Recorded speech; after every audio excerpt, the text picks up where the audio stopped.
Okay, welcome to a long time ago. Today we are back on making the grade. This is going to be there is that. So Martin, what have you got for us today? Well, I thought I'd just start off with a quick recap of what we're trying to do. Basically, I won some Star Wars original Kenner figures in an auction a few months back, and they were graded. And I took one look at them, and I thought, I can't sell those. I've got to keep them. And it just sparked this wave of nostalgia in me where I had to recollect my childhood toys again. But Just I thought they looked so took you back nice. to being a 7-year-old boy. Oh, absolutely. Yeah, absolutely. And Yeah. and they look so nice, I think, personally, in the Yeah. grading cases, especially the new style cases. So I've now taken it upon myself with no particular time limit to collect all 96 of the original Kenner figures from 1977 to 1985.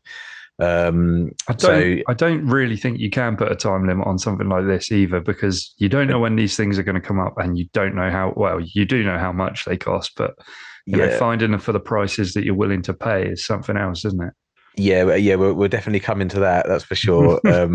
I mean, so far we've done two previous episodes, and if you haven't seen those, please go and check them out. And I collected four in the first episode and another four in the second episode. Today, for this episode, I've managed to pick up three new ones, which we'll go through very shortly, and the stories behind me picking them up. But I kind of wanted to make this a learning process. So at the beginning of each of these episodes, I kind of like to do what I've learned since the last episode, sort of segment, if you like. Yeah. And there's a couple of big things that I've learned since we last spoke on this subject.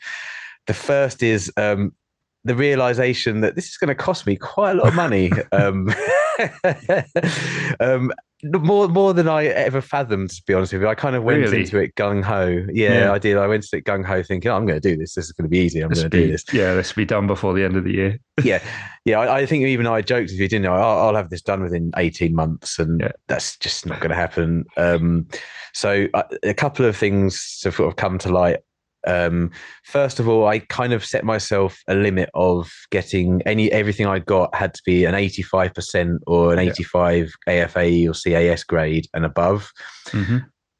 I'm just not going to be able to achieve that, especially with some of the harder to pick up figures and the more expensive ones. I just can't do it. So I think the more research you do into it, the more you find out how much everything will cost. And there's some stupid rare figures out there, isn't there, in the 96 that there are. I mean, there's several variants there's variants like the Boba Fett variant. There's some that are worth a lot more than others, but even the ones that aren't the rare ones are still too much money for me to be able to pick up an 85 grade. So I'm going to drop my. Do you know off the top of your head? Do you know what sort of prices you're looking at for an 85?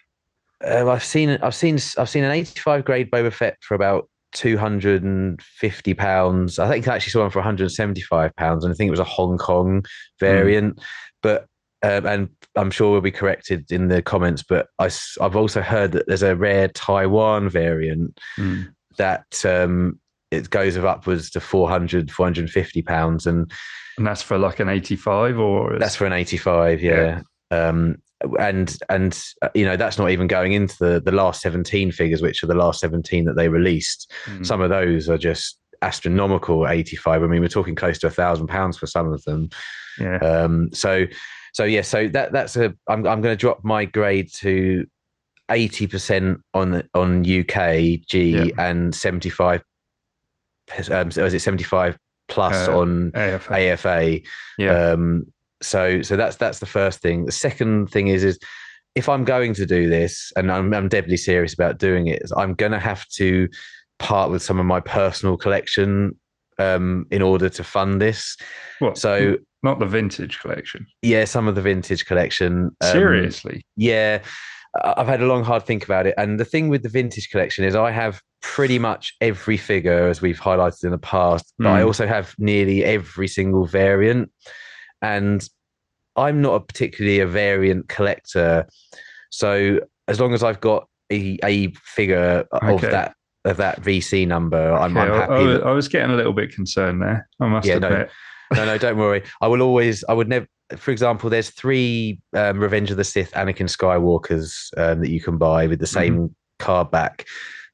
One's a foil that says Anakin Skywalker. One's a regular that says Anakin Skywalker, and then there's a one with a name pill that says Darth Vader. Right. And I've got that unpunched. So, have you decided? Is it going to be like a choosing your favorite child sort of thing? Yeah, I think a little bit. Yeah. Try to figure out which one you're going to get rid of. Yeah, well, I'm gonna in that case.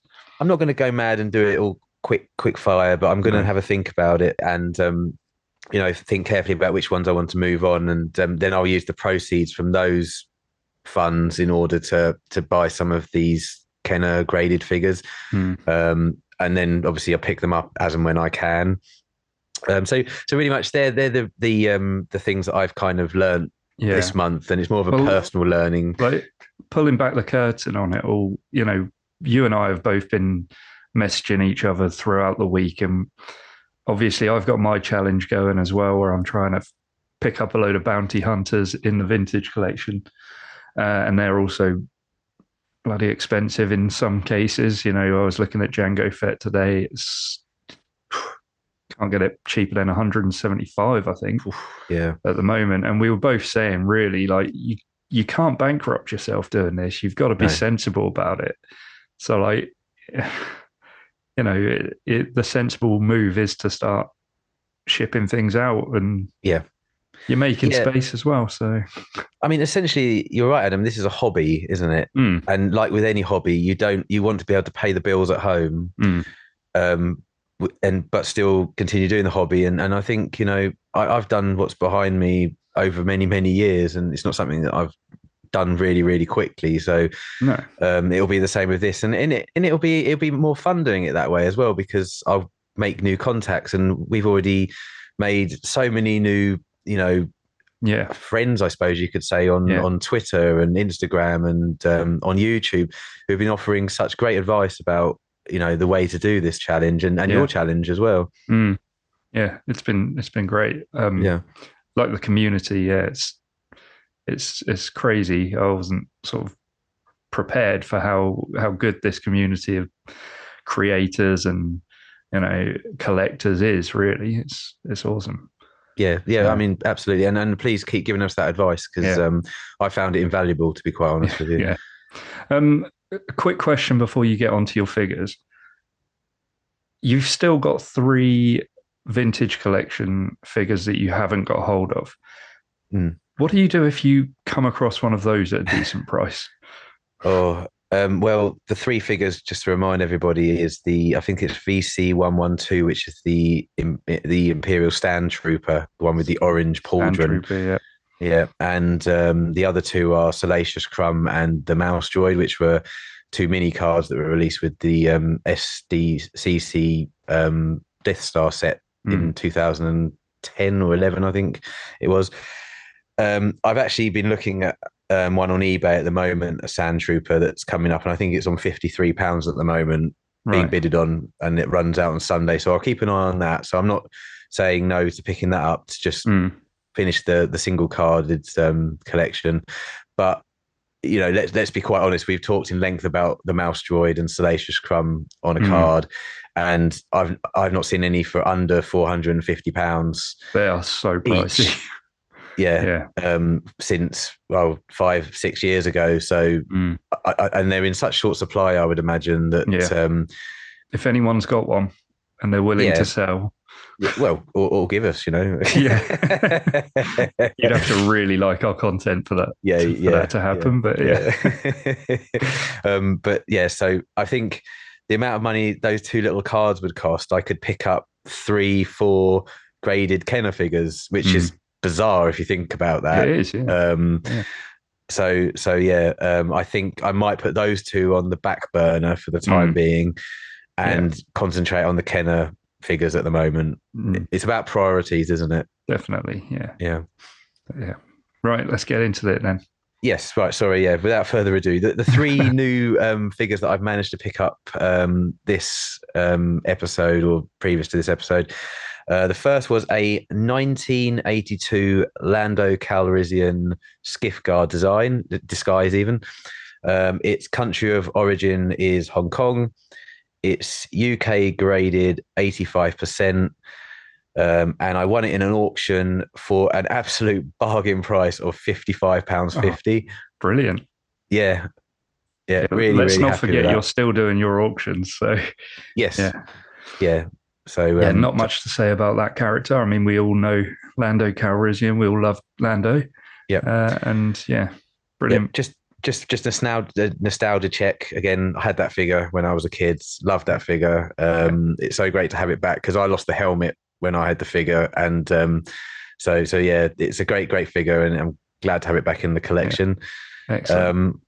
The next one is a 1984 Emperor, the Emperor, as it's named on the cards. Yeah, yeah. Obviously, everyone who watches this, and you know, particularly Darth Sidious / the Emperor is my favorite character in Star Wars. Yep. I think he's absolutely brilliant.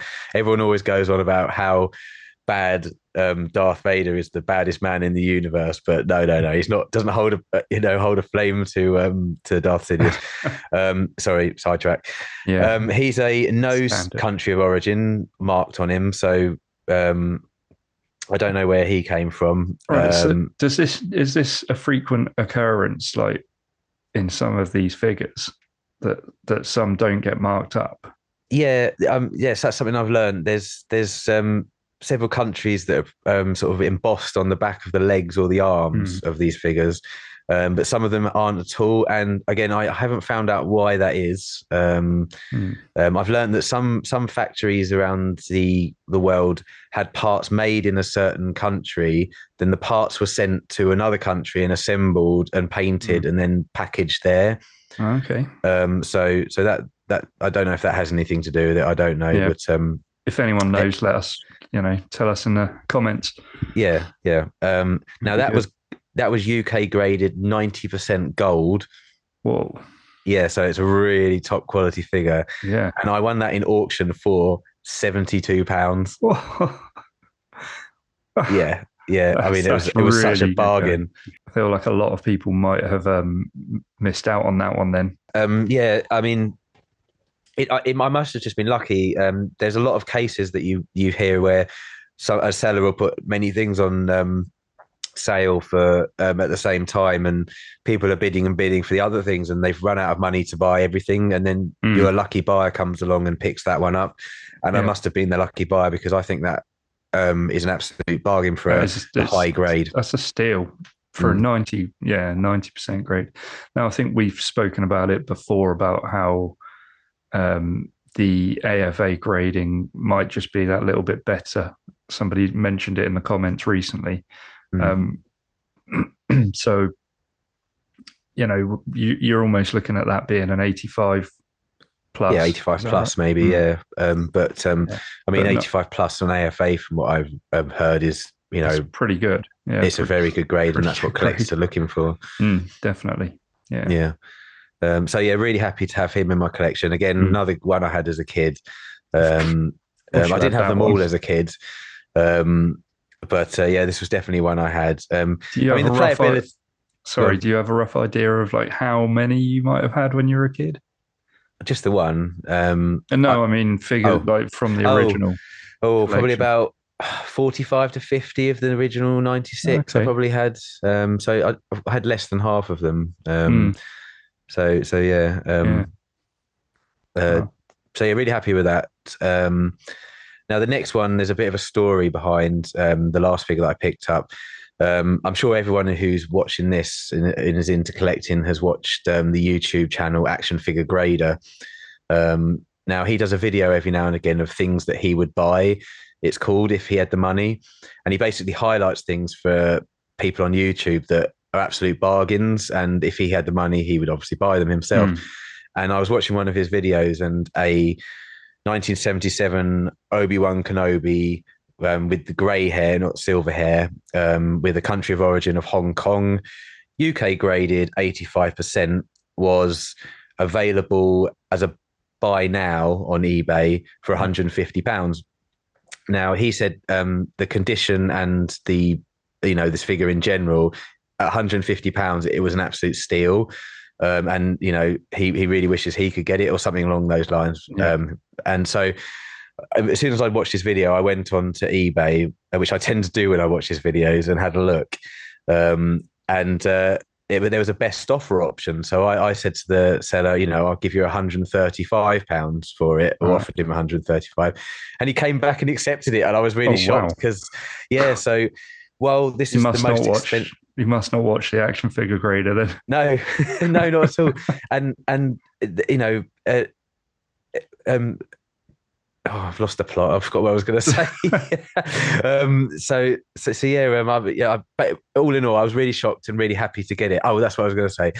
It's the most I've spent on a figure so far. Yeah. But I think while it might not be one of the big three, as in Luke, Han, and Leia, Obi-Wan's obviously one of the big characters, and obviously that's quite a premium when it comes to collecting and buying him graded. So to get such a bargain, and I obviously emailed John, the action figure grader, after and said, "Oh, thanks for the advice." Yeah. And I managed to pick it up, and he featured that in a video later on down the line to show that it had been sold, and he said that a subscriber of his had picked it up. So thanks, John. I doubt you're watching, but thanks anyway. One day.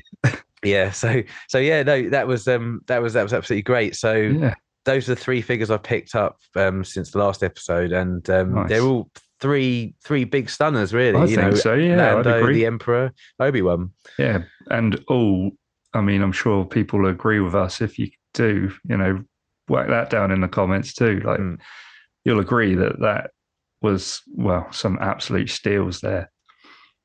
Yeah, absolutely. Yeah. No, I'm really, really happy. Well. And it's been a successful couple of weeks. It has, and it's again, when you have weeks like that and you pick things up like that, it gets you more excited to carry on doing it even more. So yes, I'm really chuffed about it. Absolutely, yeah. And when it comes to doing my next episode, I'll have a few stories like that as well, I think. I'm looking forward to it. Yeah. So I'm sure you'll throw up the graphic at some point now just to show where we are. Obviously, I haven't done my prep, so I don't know what I've spent so far and all the figures, but I'm sure it'll pop up on the screen at some point. Yeah, it's been a good amount, but yeah, I'll get that up. Yeah. Great Excellent. And that's all there is for this week. Our last video, you would have also seen a few of the other things that we've picked up over the weekend, where we did our toy trip to Southampton. Martin's got another few for the collection, but they're ungraded. So if you haven't watched that, check that one out. In the meantime, like and subscribe, and we will catch you in the next one. See you later. Bye.